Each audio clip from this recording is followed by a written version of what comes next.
এইমাত্র আমি Prince movie দেখে আসলাম এবং আমি এখন প্রিন্স মুভির একদম অথেন্টিক রিয়েল একটা রিভিউ দিব। সো আমি যখন ট্রেলারটা দেখেছিলাম তখন আমি আসলে প্রচণ্ড হতাশ হয়েছিলাম। আমি ভেবেছিলাম যে এই মুভির রেটিং হয়তোবা আমি 5/10 দিতে পারবো, এর থেকে বেশি না। বাট সারপ্রাইজিংলি আমি মুভিটা দেখে আসলাম এবং আমার কাছে মনে হচ্ছে যে এই মুভির রেটিং আমি আসলে 8/10 দিব। কারণ আমার কাছে গল্প খুবই ভালো লেগেছে, স্টোরিটা খুবই জোস। আপনি যদি এটা দেখেন আপনার যে টাকা নষ্ট হবে এরকম আসলে ব্যাপার না। আমি অনেকগুলা লোকজনকে দেখেছি যে তারা রিভিউ দিচ্ছে যে টাকা নাকি বরবাদ। So whatever it is, আমার কাছে মুভিটা খুবই ভালো লেগেছে।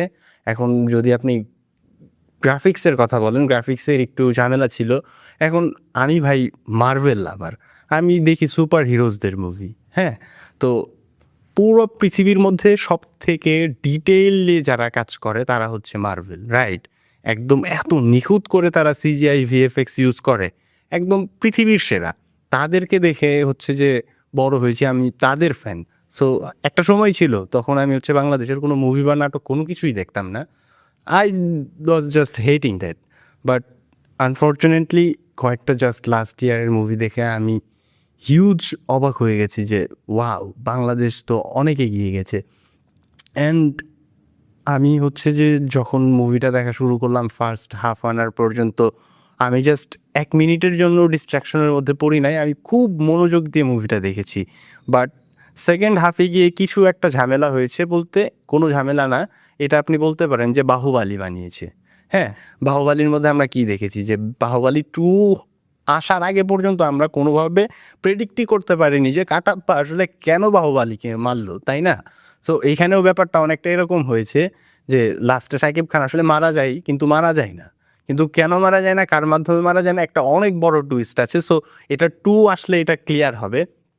2 আসবে কিনা আমি জানি না, বিকজ অফ দ্যাট যে তারা আসলে ভিএফএক্সের অত বেশিও ভিএফএক্স ছিল না, পুরো মুভিটা একদম নর্মালি শ্যুট হয়েছে, অত বেশি ভিএফএক্সের কাজ ছিল না। জাস্ট শুধুমাত্র একটা টাইটেল ট্র্যাক ছিল ওইখানে, মনে হয় একটা গান ছিল। ওই গানের মধ্যে হচ্ছে যে প্রচণ্ড লেভেলের বাজে টাইপের ভিএফএক্স ইউজ করেছে, একদম ফাক অফ, মানে খুবই বাজে হয়েছে।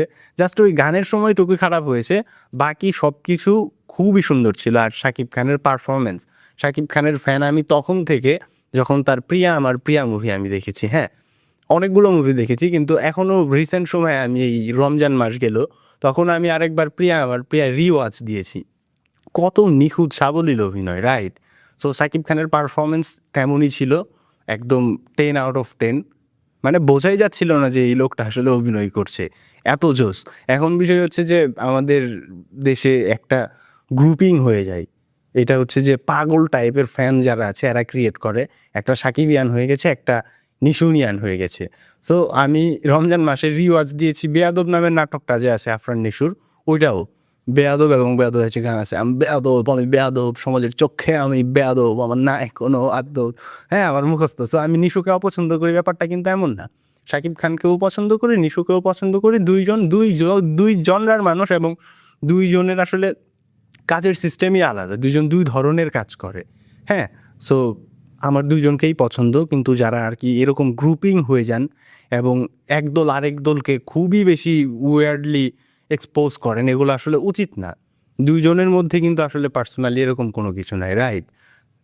সো এটা আসলে করা উচিত না। আর মুভি আপনি দেখেন, খুবই ভালো হয়েছে মুভি, সুন্দর ভালো, আপনার কাছে মজা লাগবে মুভি দেখে। আমি জাস্ট একটা মুভি দেখেছি, কারণ আমাদের এদিকে একটাই মুভি আসে, এটা হচ্ছে শাকিব খানের মুভি আসে, আর কোনো মুভি আসে না। বাট আমি প্রচণ্ড লেভেলের আসলে এক্সাইটেড ছিলাম এবারের ঈদে বনলতা এক্সপ্রেসের জন্য। আমাদের এদিকে বনলতা এক্সপ্রেস আসে নাই, ওটিটিতে আসলে তারপরে হয়তো বা দেখতে পারবো। আমি ঢাকা পর্যন্ত ভাবছিলাম যে এবার ঈদটা ঢাকা করব এই জাস্ট বনলতা এক্সপ্রেস দেখার জন্য। আমি এত বেশি এক্সাইটেড ছিলাম এটার জন্য, বাট আমি আসলে দেখতে পারি নাই। সো এমনি মুভি দেখার জন্য হচ্ছে হলে গিয়ে প্রিন্সই দেখেছি, এবং প্রিন্স নিয়ে যেই ধারণাটা হচ্ছে যে অনেক খারাপ হবে বা এরকম সেরকম, ওগুলো কিছু না। আমার কাছে গল্পটাও চমৎকার লেগেছে, ভালো লেগেছে, সব কিছু সেম। এখন আপনি যদি বলেন যে একাই সবাইকে মেরে ফেলছে, how is this work, right? So KGF দেখলেও আপনি দেখবেন, বাহুবালী দেখলেও দেখবেন যে এরা কী করে, এরা হচ্ছে যে একটা নায়ক থাকে, একাই 100-200 জন মানুষকে মেরে ফেলতে পারে। এটা নরমাল এই ধরনের মুভির মধ্যে। কিন্তু আপনি যদি মার্ভেলের ফ্যান হয়ে থাকেন এগুলো আপনার কাছে হাস্যকর লাগবে, আমার কাছেও হাস্যকরই লাগে। কিন্তু যেহেতু হাস্যকরই ব্যাপারটা, হাস্যকরের মধ্যেও এইটা আমার কাছে ভালো লেগেছে, আমার কাছে খারাপ লাগছে যে ব্যাপারটা এরকম না। আমি মার্ভেলের যদি আপনি দেখেন যে সবারই কোনো ধরনের সুপার পাওয়ার থাকে, স্ট্রেংথ থাকে, অনেক ধরনের ব্যাক এন্ডে এফোর্টস থাকে, কিন্তু এখানে কোনো কিছুই নেই। জাস্ট র্যান্ডমলি একটা ছেলে ছোটোবেলা থেকে বড় হতে হতেই সে গুন্ডা হয়ে যায় আর সবাইকে মেরে ফেলে। কোনো তার হচ্ছে যে মার্শাল আর্টের ট্রেনিংও থাকে না, কিছুই থাকে না, what ever it is. So এরকম রিলেটেড, মানে মূল কথা হচ্ছে যে ভাই প্রিন্স মুভি খুব খারাপ হয়েছে এরকম না, মোটামুটি ভালোই হয়েছে। মোটামুটি না, আমি যেহেতু 8 দিয়েছি তার মানে এটা খুবই ভালো হয়েছে। তারপরেও আমি আসলে পার্সোনালি প্রেফার করব যদি শাকিব খান পারেন, আপনি হচ্ছে যে ওই কি যেন ডিরেক্টরের নাম কি আমার মনে নাই, অনন্ত জলিল নাকি অনন্ত মামুন, তাকে হচ্ছে যে তার বাসায় ডেকে নিয়ে 30 মিনিট একটা পানিশমেন্ট দেওয়ার, 30 মিনিট একটা না তাকে থাপ্পড় দিলেও খারাপ হবে না। কারণ এত বড় একজন স্টারকে নিয়ে উনি এই ধরনের এক্সপেরিমেন্ট কেন করতে যাবেন? উনি যেহেতু যেই বিষয়ে উনি এক্সপার্ট না, ওই বিষয়ে উনি কেন এই ব্যাপারটা করবে? 2-3 মিনিটের জন্য ভিএফএক্স খারাপ হলে 2-3 মিনিটের জন্যই কেন করবে, তাই না? করার তো কোনো মানে নাই উনার দ্বারা। So yeah, that was the movie review. But আপনি যদি এখন আমাকে জিজ্ঞেস করেন যে আমি যদি এই মুভির রেটিং 8 দিই, তাহলে যে তুফান গেল, বরবাদ গেল, তাণ্ডব গেল, এগুলোর কত দিব? এগুলো কি 10 আউট অফ 10? বাংলাদেশে এরকম মুভি কল্পনা করা যায়? আর এনে আর উনি কত সুন্দর ভিডিও বানান, আপনি বাংলাদেশের মুভির অবস্থা বোঝেন না। ওই জায়গা থেকে এমন মুভি তৈরি করে যে কেজিএফ এর সাথে আমরা কম্পেয়ার করতে পারি, এনিমেলের সাথে কম্পেয়ার করতে পারি, কপি করেও এত জোস জোস কাজ করেছে। ওগুলোকে আপনাকে 10 আউট অফ 10ই দিতে হবে। ওগুলোকে 10 আউট অফ 10, এটাকে আমি 8 আউট অফ 10 দিব। কিন্তু ট্রেইলার দেখে যেরকমটা ভেবেছিলাম অত খারাপ না এটা, এটা জোস। আর এটা 2 যদি আসে অবশ্যই এটা খুবই ভালো হবে। এবং এবার আর ভিএফএক্সের ওই কাজটা সম্ভবত ডিরেক্টর করবো না, এটা বুঝতে পেরেছে। কোনো সিন্ডিকেট নাই, ঠিক আছে?